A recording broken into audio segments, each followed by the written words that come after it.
Hi everyone, my name's Evonne Britton and I'm joined today by Gabrielle Gonçalves. Hi Gabrielle. Hello, Evonne. Thank you for having me here. Thank you so much for joining us. So Gabrielle, you specialise in heart intelligence. Can you tell us a little bit about what that is? Yeah, sure. The essence of what I do is I help people come home to themselves. I like to use the heart as a metaphor. We all do. It's been used as a metaphor by poets, by spiritual teachers in our different spiritual traditions, and more and more and more and more, increasingly more by scientists who are starting to recognize that there's a lot more to the heart that we have led to believe. Our heart, for example, is the very first organ that develops in the human fetus, way before the brain, and followed by the tongue, by the way. A lot of people don't know this. The first organ that develops, the first organ that develops is the heart, and the second is the tongue of the baby. Which is it's a beautiful metaphor for like feel before you speak, like connect with your heart instead of just speaking your mind.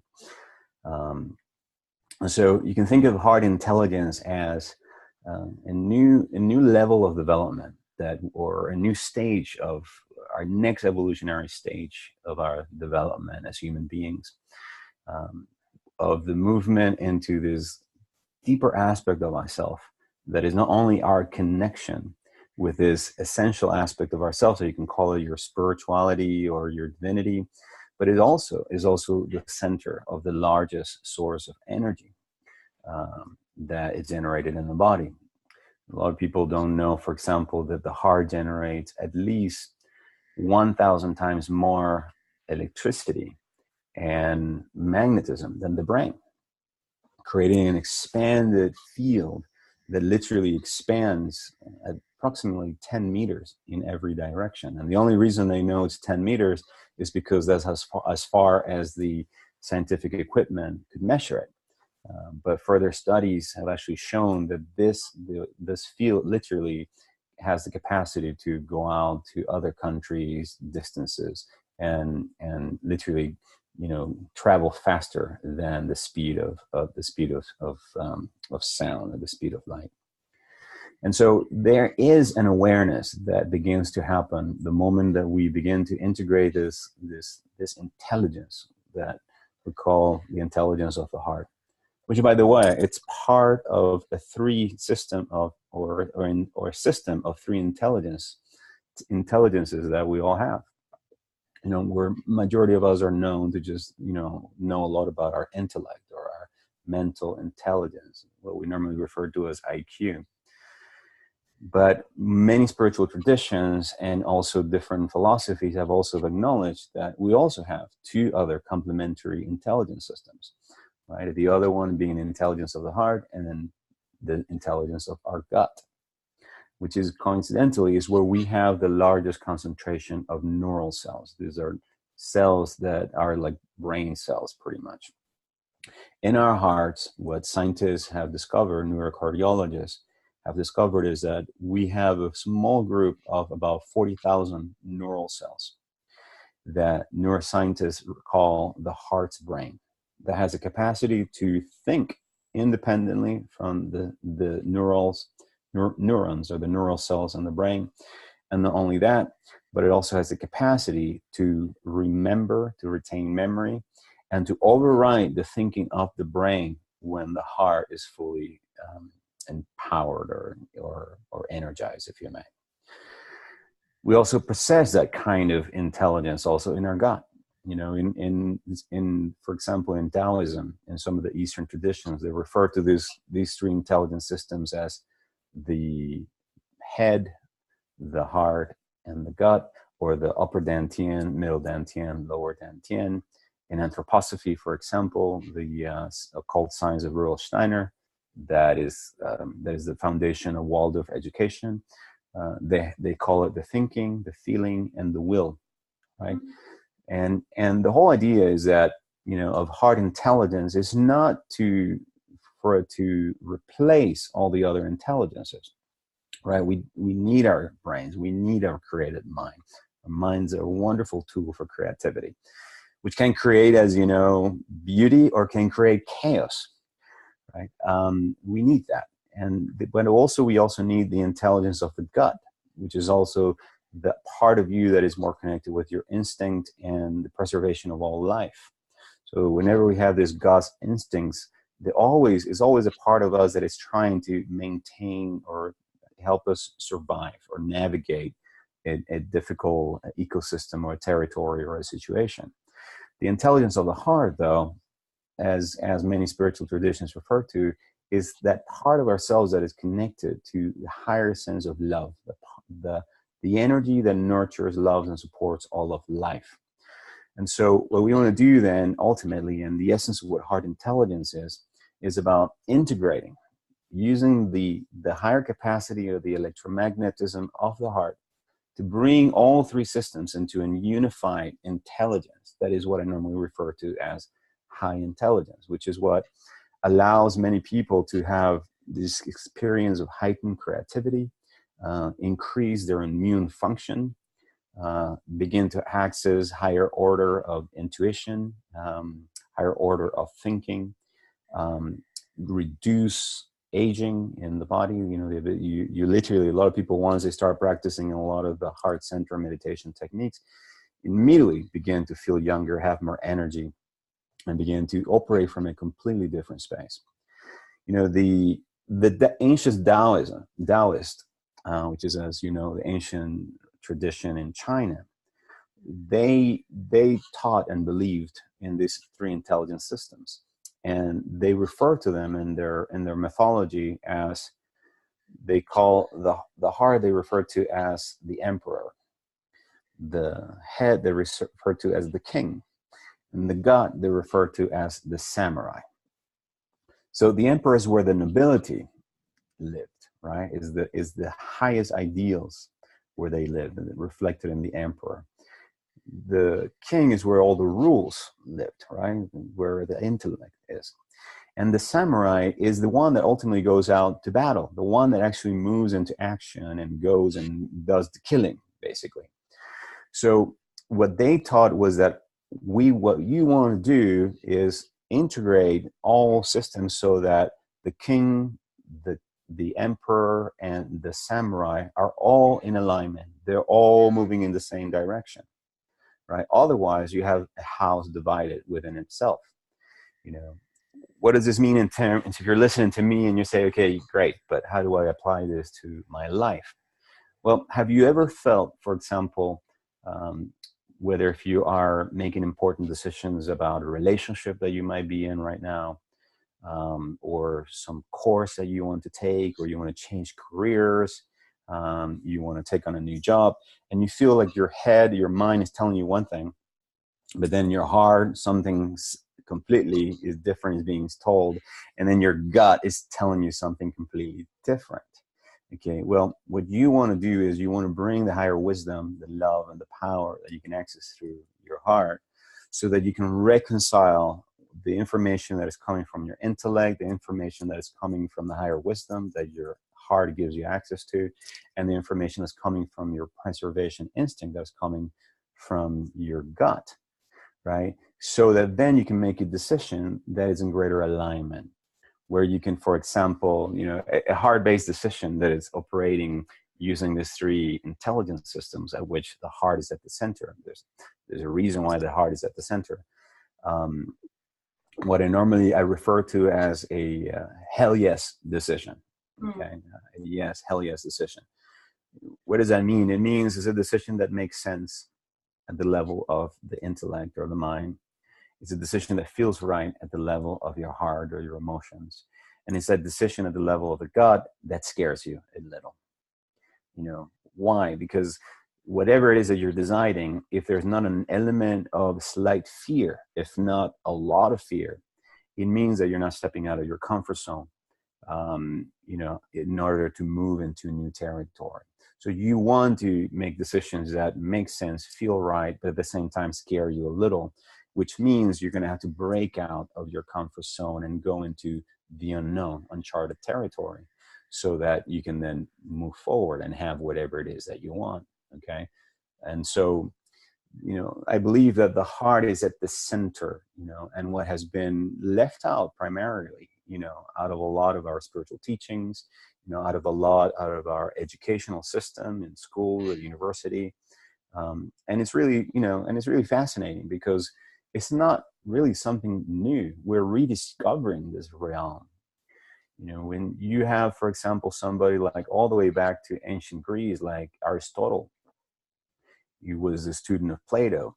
And Aristotle believed in a heart-centric world, basically, or model of human anatomy, where the heart was at the center. Plato taught the opposite. He taught that it was an encephalocentric or brain-centered, that everything started with the brain, basically, and the brain controlled everything. And so what Aristotle taught and preached was that an education system where you only educate the mind but do not educate the heart is actually flawed. It's not true education at all. And you could see that. You could see it in our society simply by the level of disconnection that you see out there, in ourselves. And I speak with myself because I find myself constantly feeling disconnected and then having to continuously go back and reconnect myself. So this ties in, which was what I was saying earlier, that my job as a heart intelligence coach and a teacher is help people to reconnect back with themselves, with what's true and real, about themselves, with the essence of who they really are. Partly as my contribution to a world where I believe the majority of us are disconnected first from our bodies. That's one of the reasons why Evonne, you do what you do. You help people through nutrition and through all the different practices that you teach to reconnect again with their own bodies. Our bodies, if we're really in our body and attuned into our bodies, your body's constantly speaking to you. Your body knows what food it likes. Your body knows also what foods make you sluggish, sleepy, tired, gain weight, and all of that.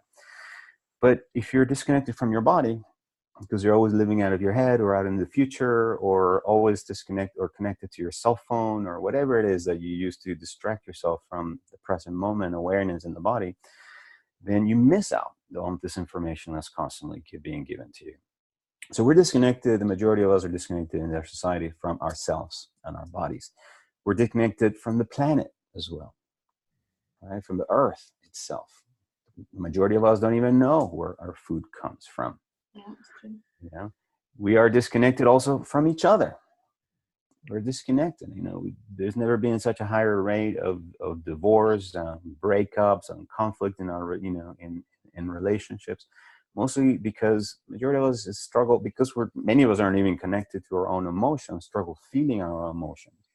It becomes even harder to actually embrace or to feel another person's emotions, or much less, allow them the safe space where you can listen to somebody really share how they really feel. So we're disconnected from each other. We're also disconnected from our own divinity, the aspect of ourselves that is in essence pure, beautiful, that it's your connection to God, the Christ within you, the Buddha within you, the Krishna presence, whatever you want to call it, that higher source of wisdom. So for me in my work as a coach, when I talk about heart intelligence, it's not just emotional intelligence. It actually, I believe your heart is your connecting point, not just to your emotions, but it's also the connecting point to your soul's wisdom, which is connected to the higher wisdom of the divine.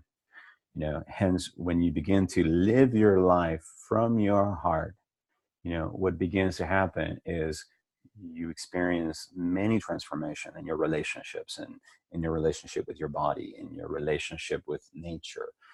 You literally, you go through a process of transformation, which is why the type of coaching that I do is ultimately very transformative, because we are working in an integral, holistic way. Again, because the heart is at the center of a system, right? That is powered by the heart itself. I don't know if this makes sense. I've been talking quite a bit. I'm feeling like I'm just like dumping all these things on you. No, it's really fascinating. And it makes sense. Yeah, I'm just making loads of notes. It totally makes sense. So do you, like, looking at health as like one of the components, have you seen like transformations in health, or do you get people coming to you with, like health issues, or is it, yeah, that's my question. Yeah, well, I'll speak first about my experience. I'll share some experiences with some clients. Before I came to this work, and by the way, I am licensed by, as one of the trainings that I have done and licenses that I received is, I'm licensed by the Institute of HeartMath in the United States in California, who has been for the past nearly 40 years running extensive research on the math of the science of the heart and the heart's role in reducing stress, improving emotional, physical, mental, spiritual well-being.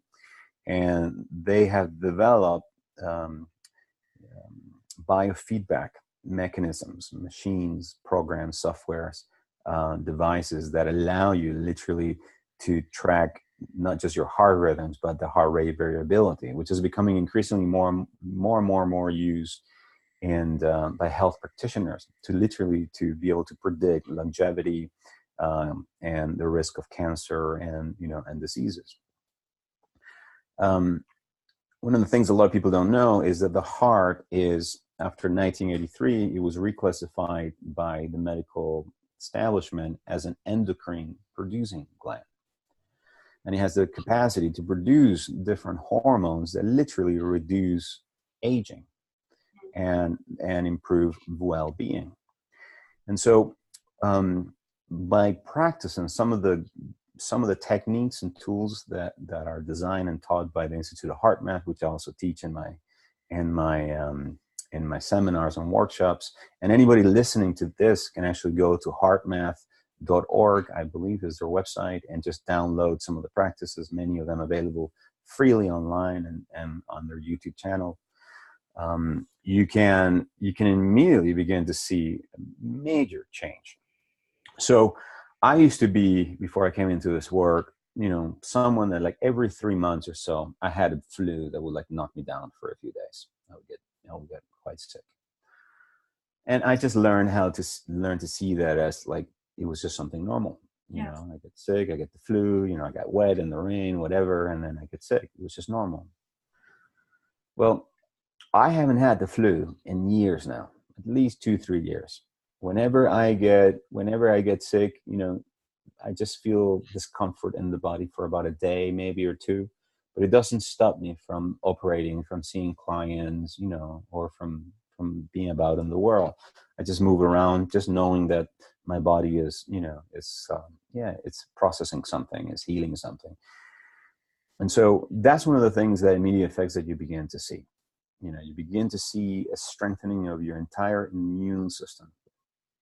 Now, what a lot of people don't know, and this is also, there's a lot of scientific evidence to affirm what I'm going to say, is that the primary cause of most diseases are actually emotionally based.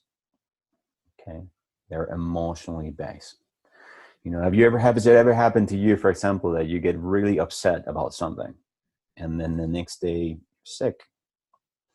Or that you're having a meal, for example, and then you receive some bad news, or you get into an argument with your partner or somebody, and next thing you know, you're having vomit or diarrhea or indigestion, and you feel that. Well, it's because the primary reason that we get sick is our emotions, either our inability to embrace and cope and feel our emotions, or our absolute complete disconnection from our emotions, where we either deny them or repress them. And therefore, those emotions, as their energy itself, as the word emotions actually says, energy and motion. Emotions are not only biochemical compounds that move through the body, creating all the sensations, but they're also electromagnetic waves of energy that move through our bodies, designed to give you information about both your inner environment and the outer environment. All right. That is, for example, how a dog can read you, can know when you're down, can know when you're sick, and come up to you and console you, and knows when you're vulnerable. They're very good at reading emotional energy. which is basically vibrational events. So you begin to experience, first immediately by doing this practice is an improvement in your immune function, which means you begin to get stronger. Your immune system, which means you can fight most common colds or things like that of that nature. Your body can process them a lot quicker. You don't have to be in bed for so many days. You have more energy. Your ability to also have higher thinking, if you may. You think better, which means you then begin to make better choices about what to eat, right? When to eat, how to eat.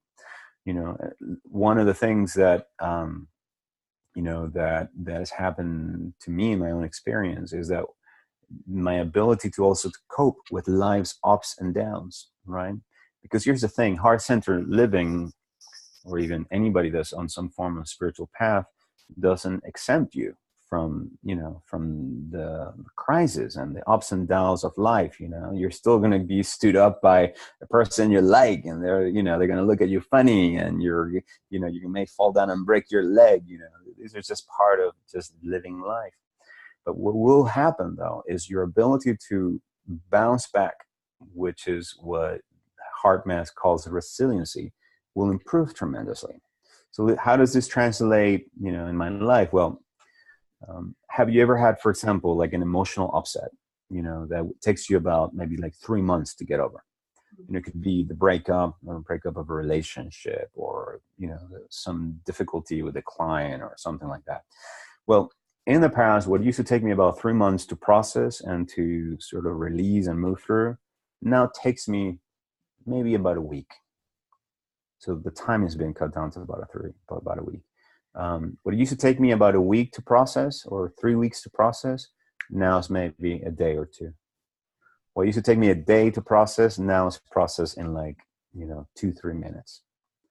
Why is that? Well, if you think about emotional energy that is trying to move through you, and what we do, like when you're riding a roller coaster, right? What we do is we close down, we repress, we don't want to feel this emotion, so we push them down, creating literally imbalances in the body. Because where do these emotions go? Well, they become trapped in your body. And any emotion that's trapped in your body will create some kind of an imbalance in the body. The body, in order to maintain its equilibrium, its almost homeostasis, will have to counteract or balance it somewhere, and hence the physical discomfort that may become some kind of a disease. And so what happens is, if you begin to energize your heart through this group of practices, and what happens is you literally begin to expand or grow in your capacity to allow more emotion to move through your body. So instead of, if you think of yourself as like a funnel, where it's like a little tube where everything has to move through, by energizing your emotional system, the heart being at the center of it, what you're doing is you're expanding your capacity to tolerate emotions, which in the past you would not give yourself permission to. And so these emotions are flowing more easily through your body. So what have I seen as a coach in the 9 years that I've been coaching professionally now? I've had numerous clients, for example, who were taking antidepressant for years, right? And little by little, without even we setting the intention that they were going to stop taking antidepressants, little by little, they began to let go of their attachments or addiction or dependency, actually, on antidepressants. I've had, it's happened many times. People who had addictions, those addictions began to go away. Think of these, what we call addictions, whether if it's to an antidepressant, to alcohol, which is actually a depressant, to any other form of drug or medication. These are compensating mechanisms that the majority of us go to in order to not deal with our emotions. Yeah. Right? I don't want to feel my void, my emptiness, my sadness.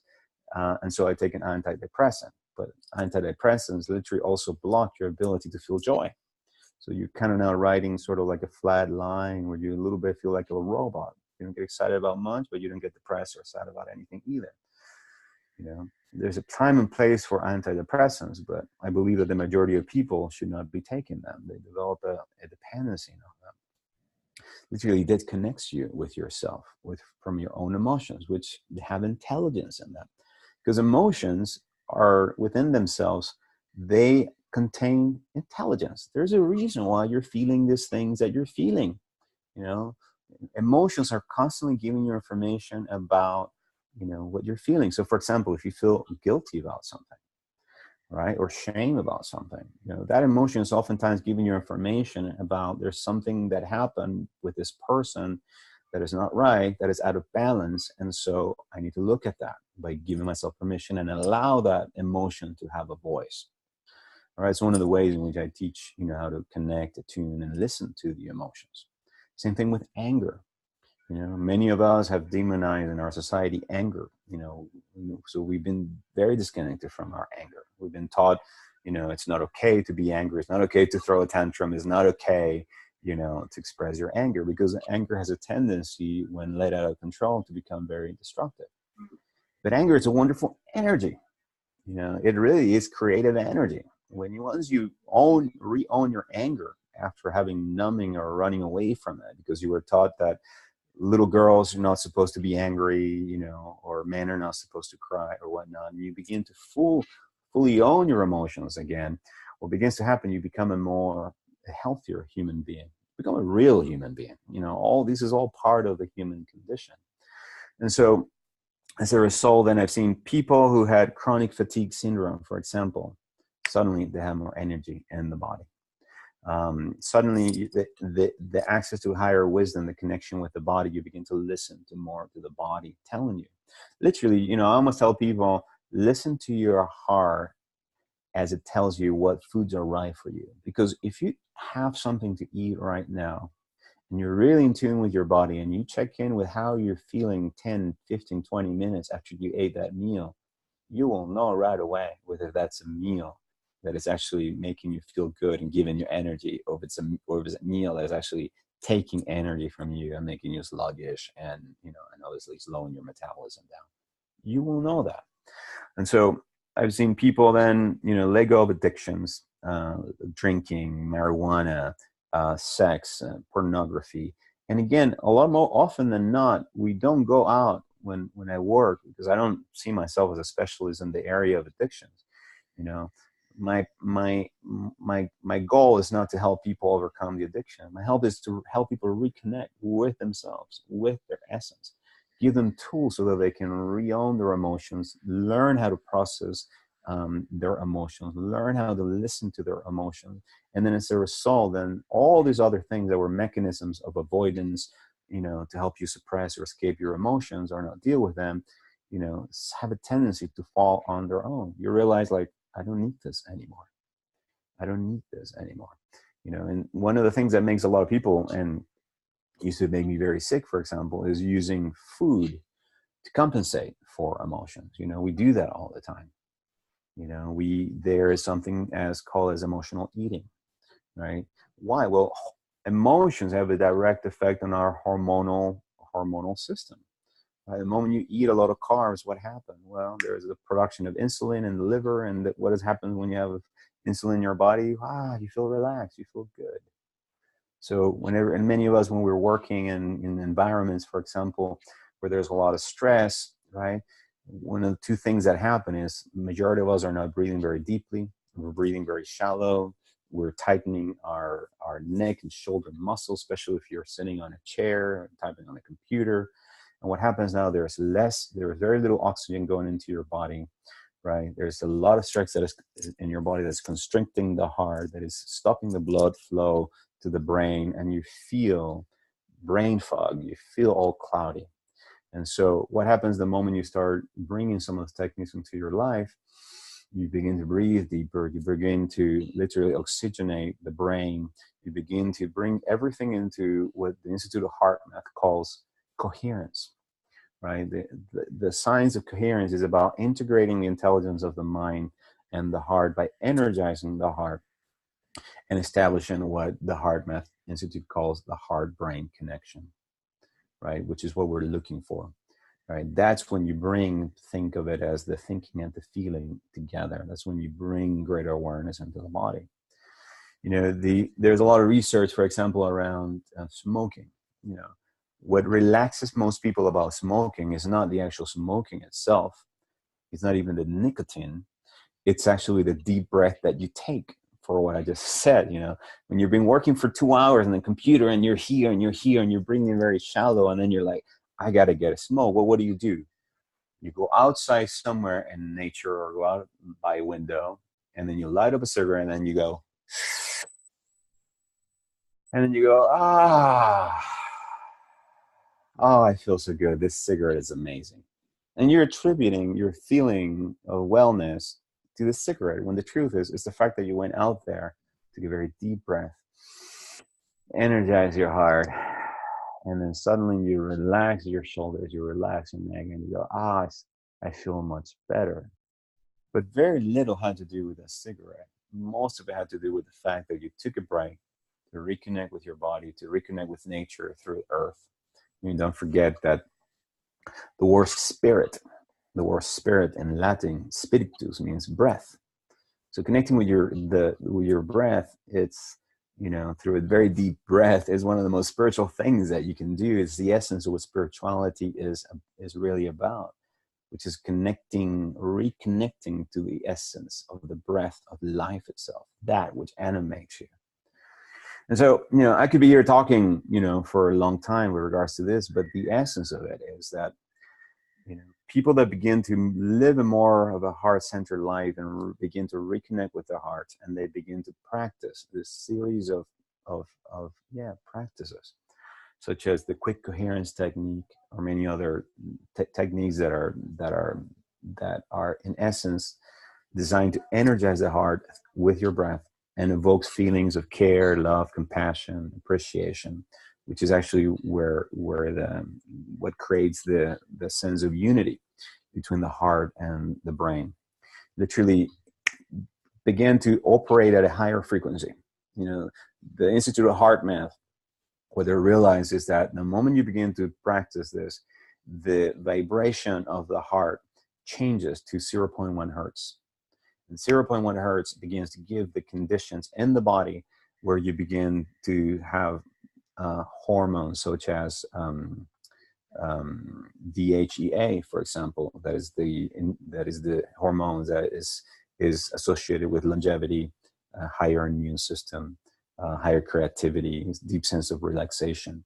All this is a result of beginning to activate this, what I call this heart-brain connection, by some of these practices.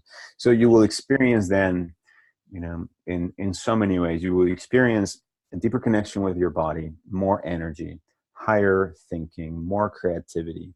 You begin to, one of the things that happens when you begin to practice some of these techniques is the right and the left hemisphere of the brain begin to communicate more effectively, more efficiently. You know, one of the things that happens when you're disconnecting, your brain is very shallow, and you're not really allowing this emotional energy to flow through your body, is there's literally a miscommunication or a lack of communication, a lack of firing of electrical impulses between the two sides of the brain. And remember that one side of the brain thinks linearly and is all logically based, right? It's rational, based on words, thoughts, ideas. And the other one is more intuitive, more creative, right? And is more connected to our feelings. Where this one, normally referred to as the left brain, is very linear. It has a tendency to focus on the details. The non-linear right brain has a tendency to see the big picture, the whole. So what it allows you then is, the moment you start operating out of your heart and beginning to create a sense of heart coherence, or bringing the whole house together, if you may, what you begin to do is you can still focus on the details, but you can see the bigger picture. So it is normally looking at the bigger picture of a problem that allows you to find the solution. Because as long as you are, you know, on the tree and you're just looking at the tree, but you cannot see the forest, it's really hard to see the path out of the forest. But the moment you begin to connect with your heart, and now there's a great communication between these two hemispheres of the brain, now you can see the bigger picture. When you see the bigger picture about a life, a situation in a relationship, maybe your relationship with food, you know, whatever it is, then you can make wiser choices. You can make smarter choices. Since I have this, I'm going to take a sip of water. Okay, I feel more relaxed now just listening to you speak. Well, I have quite a few guided meditations on my YouTube channel, and people always tell me like, Gabs, every time I listen to you, I feel so relaxed. I fall asleep. At Yeah, first, breathing better and relaxed. at first I used to take it very personally and like, what? My intention is to educate you and not to make you fall asleep. But now Yeah. I take it. Oh, definitely a relaxing effect. So where can people find you, and like you, what kind of things do you offer? Because I know you've mentioned some um face-to-face events that take place, and you have some online things going on. Yeah, yeah. I'm actually it's a really fascinating moment for in my life because I just finished walking the Camino de Santiago. Yeah, just almost a week ago. And I'm in the process of now moving to the city of Granada in Spain, where I'm going to be based now. This is after living in South Africa and Cape Town for the past 15 years. And so if you want to learn more about me, you can just go to my website, which is just GabrielleGonsalves.com. I'll put that in And there. yeah, it's Gonsalves spelled with all S's and small V. And then I also have an academy that runs 3 types of programs, basically for people depending on where you are on your journey. The website is Applied Heart Intelligence. I call it the Academy for Applied Heart Intelligence, where there is three programs that you can sign up for. There's a program called Living from the Heart. That is a 4-week program that it's just designed to give you the basics as an introduction to this work. You learn the very basic practices, and then you also get to make some wonderful people. I teach all my programs in a group setting, live, using this exact same platform, Zoom. So there's a lot of interaction, and we get to practice what these practices are. So this is an introductory program for someone who's new to this work, who just wants to begin to establish that connection and learn the basic practices. Then there's a second program. It's a 3-month program. It's a course on emotional mastery. And this one goes deeper into learning how to manage your emotions, and learning how to understand your emotions, and then also learning how to use the power of your emotions to start creating a life that you want. I teach a system called Manifesting from the Heart that leverages the power of our emotions in helping us make more powerful choices about the kind of life that you want to live, and then also using the heart's wisdom to actually learn how to act more on inspiration rather than just from the linearity of the mind. The system actually uses both linearity and nonlinear. So think of it as a right and left approach to creating a new life for you. So I teach that system during the emotional mastery program, which goes on for 3 months. And then for anybody that wants to actually, wants to become a coach and wants to be supportive of others and wants to work as a heart intelligence coach, I offered a 9-month training program. It's called the Heart Leadership Training Program, where you also learn the basic practices. You learn the emotional manifestation framework that I teach. You learn the coaching framework, and then you also begin to develop what I call your own path to heart leadership. I believe that heart leadership is the next evolution in terms of leadership development that we're moving into, exemplified beautifully by people like, for example, Brené Brown, who are leaders who are showing up from a much more real, vulnerable, authentic space and operating from a place of love. And so, these programs they're not linear. You can just do them independently. You don't have to do one to do the other. Basically, what you learn in the Living from the Heart, you will also learn in the emotional self-mastery. They build upon each other. But we go back, for example, if you want to sign up for the 9-month leadership program, you don't have to do the previous one, because you're going to be learning the material on those 2 programs as we go along. It's just that, different people have different needs. Some people that just want to learn the practices and start making some choices. Some people that want to start experiencing the transformation of what it feels like to live from the heart. And some people that just want the bigger journey because they themselves are interested in making an impact in the lives of others. And so that's the Heart Leadership Training Program for. I also offer one-on-one coaching, the opportunity for people to work with me one-on-one. And next year, I'll go back to teaching seminars again, mostly throughout Europe, and then also in the United States. Okay. I facilitate a 4-day workshop or seminar called The Path of the Heart, where the focus is not so much on learning the techniques, but it's actually on emotional healing. One of the things that I felt to mention when I started talking about this work is that, the moment most people begin to reconnect with their hearts, inevitably, the majority of people, you begin to meet layers upon layers of emotions that you have blocked and repressed throughout your life. Yeah. Okay. The majority of us have gone through a lot of wounding in our relationships, in our parenting by our primary caretakers. And there's a lot of emotional trauma that has actually have just gone really unconsciously, just hidden from many of us.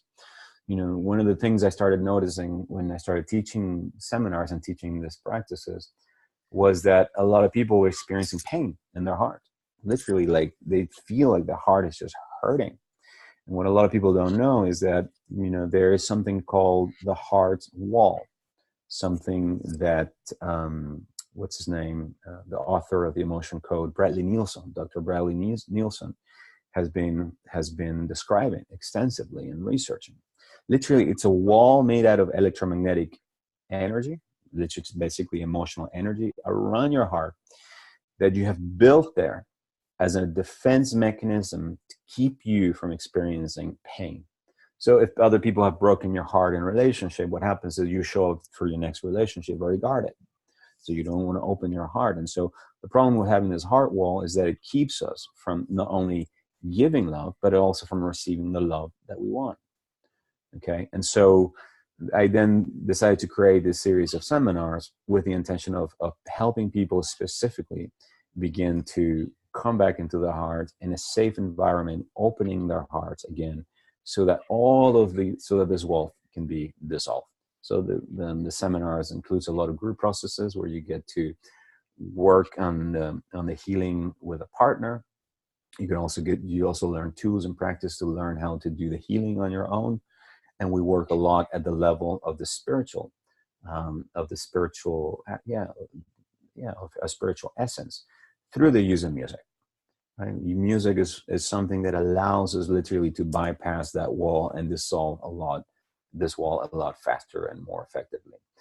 Specifically, I'm referring to the use of different mantras and and music that has the power to call forth within ourselves a connection with a higher love. Right, because one of the things that many of us struggle is bringing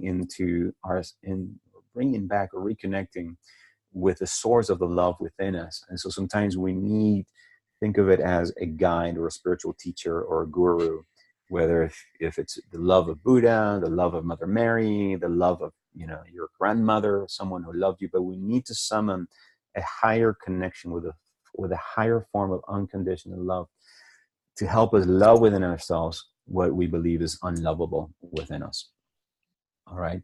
And so the seminar is designed then as an experience in emotional healing using these 3 processes: individual processes, group processes, and then also the spiritual aspect that is done through music.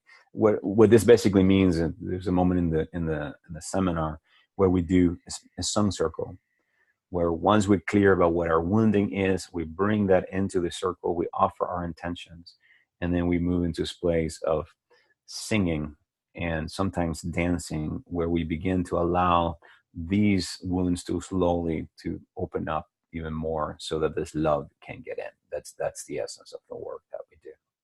So all of this information, it's in my website. When you go to GabrielleGonzalez.com, you can read up about the Academy's programs.